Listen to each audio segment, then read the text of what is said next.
Hello दोस्तों, राधे राधे। आज मैं बात करूंगा दिल्ली पुलिस की नई भर्ती 2025 में जीएस में स्पेशल टॉपिक के लिए। स्पेशल टॉपिक में जीएस में 5-5 मिनट का वीडियो लाऊंगा।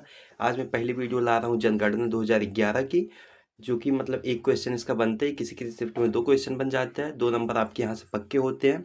इसके बाद कल मैं आपके लिए जीएस का पूरा सिलेबस लाऊंगा, कौन कौन से चैप्टर या कौन कौन से टॉपिक होते हैं, उनसे जो टॉपिक इंपॉर्टेंट होंगे उससे महत्वपूर्ण क्वेश्चंस जो मैं अपने नोट्स बनाया था 2023 में आपके लिए लाऊंगा। चलो ठीक है दोस्तों, आगे चलते हैं।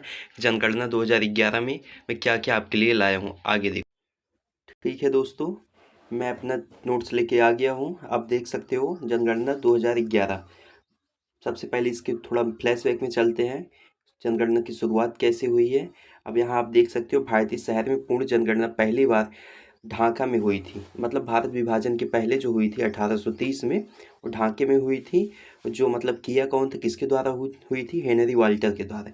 इसीलिए जनगणना जनक हेनरी वाल्टर जी को माना जाता है। और उसके बाद अनियमित जनगणना 1872 में लॉर्ड मेयो के काल में हुई है। और नियमित रूप से जो हमेशा पूछी जाती है, नियमित रूप से जनगणना कब स्टार्ट हुई थी, वह 1881 ईस्वी में रिपन के कार्यकाल में स्टार्ट हुई थी। 1881 में जनगणना आयुक्त कौन थे? उसके आयुक्त जो थे डब्ल्यू सी प्लोडेन थे। 2011 में वर्तमान में 2011 की जो जनगणना अभी चल रही है, या वर्तमान की 15वीं है, स्वतंत्र भारत की 7वीं जनगणना है। 2011 की जनगणना आयुक्त कौन थे? डॉक्टर सी चंद्रमौली जी थे। और 2021 मतलब जो 2021 में होनी थी वो हुई नहीं, 2022 में हो रही, जिसका डाटा हमको 2026 में मिलेगा। उसके जनगणना आयुक्त जो हैं श्री मृत्युंजय कुमार नारायण जी हैं। तो एक क्वेश्चन बनता है जो एग्जाम में पूछा जाता है, जनगणना एक्ट कब आया था? 1948 में आया था। और जनगणना जो हमारी है 21 सूची का विषय है। यह संविधान में 7वीं सूची के अंतर्गत संघ सूची का विषय है। आगे देखते हैं, 1921 को महान विभाजक वर्ष कहते हैं। जनगणना में 1921 को क्या कहते हैं? महान विभाजक वर्ष कहते हैं। दोस्तों, मैं क्वेश्चन जो प्रीवियस ईयर में आया है, जो इम्पोर्टेंट है आपके लिए, जो एग्जाम में आ सकता है, वही फैक्ट टू फैक्ट लाया हूँ। आप इसे लिंक करने या कनेक्ट करने की कोशिश मत करूँ। 5 मिनट के शो में आपको केवल क्वेश्चंस मिलेंगे, क्वेश्चन आंसर जो आपके एग्जाम में सटीकता से यहीं से क्वेश्चन आपको मिलेंगे ही मिलेंगे। 1911 से 1921 में जनगणना घटी थी, जो कि 0.31% घटी हुई थी। 1961 से 1971 में जनगणना की सर्वाधिक वृद्धि पाई गई थी।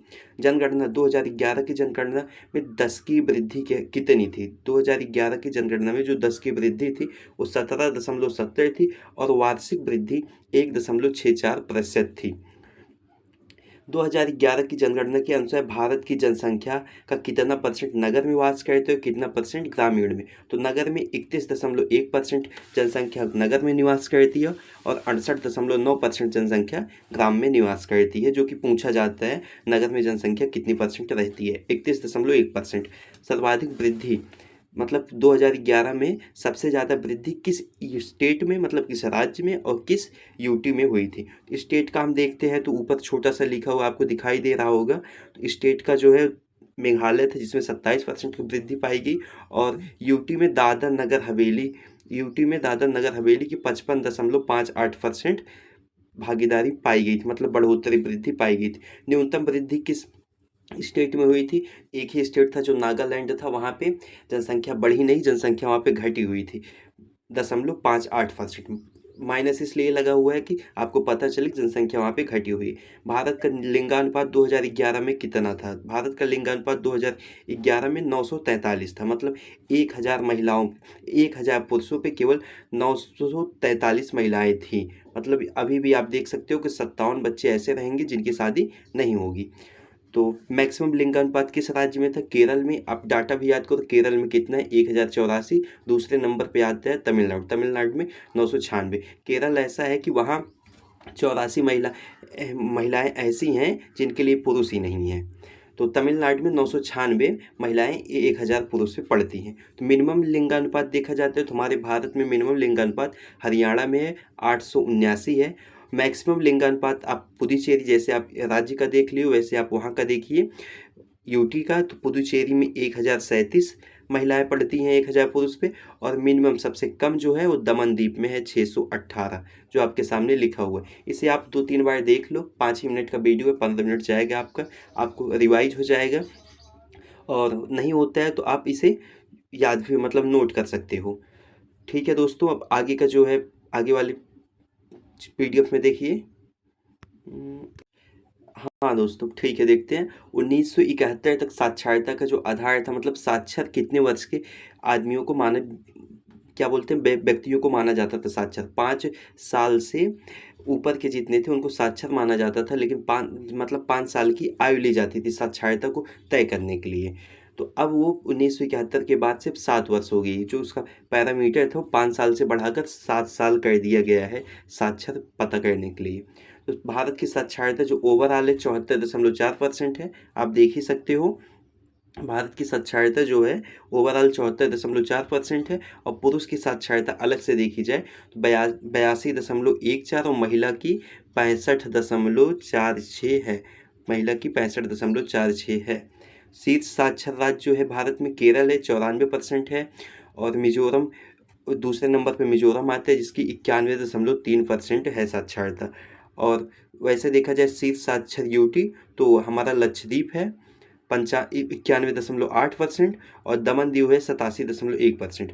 अब देख यहाँ पे लिखा है दोस्तों मैक्सिमम पुरुष साक्षर राज्य, ऐसा कौन सा राज्य है जिसमें पुरुष की साक्षरता सबसे अधिक है। जिस राज्य में, ऐसे आप पता कर लो, जिस राज्य में साक्षरता दर सबसे अधिक है उसी में होगा। तो केरल की साक्षरता दर 94% थी, सबसे ज़्यादा थी, तो पुरुष की साक्षरता दर भी वहीं सबसे ज़्यादा है, 96.1%।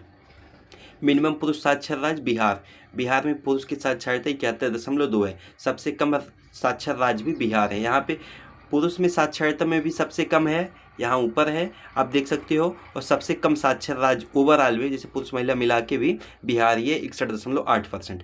न्यूनतम स्त्री साक्षरता, न्यूनतम स्त्री साक्षरता भी बिहार में ही है, आप ये देख सकते हो 51.5% बिहार की। मैक्सिमम स्त्री पुरुष साक्षरता में अंतर, सबसे इंपॉर्टेंट क्वेश्चन है दोस्तों, यहाँ देख सकते हो पूछा जाता है कि स्त्री पुरुष की साक्षरता में डिफरेंस कहाँ सबसे ज़्यादा, सबसे ज़्यादा डिफरेंस हमें राजस्थान में दिखता है, वहाँ 27.1% है। अब दोस्तों जिला वाइज चलते हैं, मैक्सिमम साक्षर जिला कौन सा है, मैक्सिमम साक्षर जिला और मिनिमम साक्षर जिला। तो मैक्सिमम साक्षर जो जिला है हमारा शेरछिप है, वहाँ 98.76% लोग साक्षर हैं, और अजावल जो है वहाँ 98.50% साक्षर हैं। ये दोनों मिजोरम के जिला हैं, आसपास के जिला हैं, इसलिए आदमी एक दूसरे को देख के ही पढ़ता है। तो शेरछिप अजावल ये दोनों कहाँ के हैं, मिजोरम के ज़िले हैं, और शेरछिप जो है सबसे ज़्यादा साक्षर वाला है, उसके बाद अजावल आता है। मिनिमम साक्षर जिला अलीराजपुर का है 37.2%, जो कि MP का है, और दूसरा जो है बीजापुर, दूसरे नंबर पे बीजापुर आता है, जहाँ सबसे कम साक्षरता दर है 41.58%।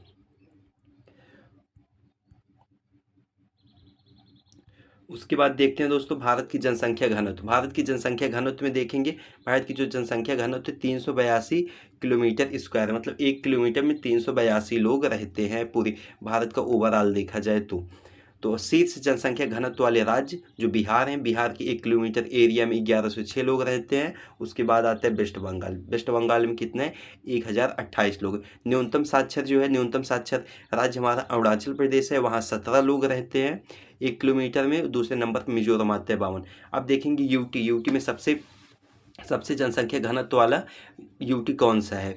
दोस्तों मैं शायद गलती से बोल दिया हूँ, वो जनसंख्या वाले मतलब जनसंख्या घनत्व हैं। तो शीर्ष जनसंख्या घनत्व यूटी में कौन सा है, दिल्ली है। दिल्ली में 11,320 आदमी रहते हैं। न्यूनतम जनसंख्या घनत्व वाला यूटी जो है वो अंडमान निकोबार है, यहाँ पे 46 लोग रहते हैं 1 किलोमीटर की एरिया में। ये क्वेश्चन मैं दोबारा रिवाइज किया हूँ, इसे आप देख लेना, सबसे इंपॉर्टेंट क्वेश्चन है।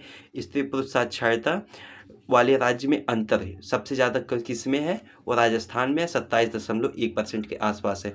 थैंक यू दोस्तों, आपको जानकारी कैसे लगी है अपना ये वाला क्लास जो है सेंसस का, आप हमें बताना जनसंख्या कैसे लगा। आपका रिवाइज भी मैं कराया हूँ, कोशिश किया हूँ 5-7 मिनट में, पहली बार मैं बना भी रहा हूँ PDF वाली वीडियो, मुझे अच्छे से पता भी नहीं है। अब आज की आपको जो दिक्कत लग रही है दोस्तों, 1 महीने बाद मैं माइक ले लूँगा, अभी आप ऐसे ही काम चलाओ। थैंक यू दोस्तों, love you all, bye bye.